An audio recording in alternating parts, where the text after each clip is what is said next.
Hello friends, तो कैसे हैं आप लोग। तो चलिए आज बनाते हैं राजमा। तो चलिए स्टार्ट करते हैं। तो राजमा डाल देंगे बॉयल होने के लिए, इसमें पानी डालेंगे, थोड़ा सा नमक डाल देंगे।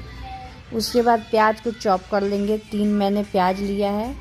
उसके बाद बेसिक मसाले डालेंगे इसमें और इसको चलाएंगे। फिर इसमें डालेंगे।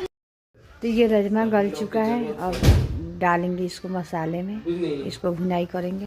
मिक्स कीजिए अच्छे से और मैं इसमें डालूंगी पानी। तो चलिए बन के तैयार है। तो आप चावल या रोटी के साथ खाइए, बहुत टेस्टी बना है।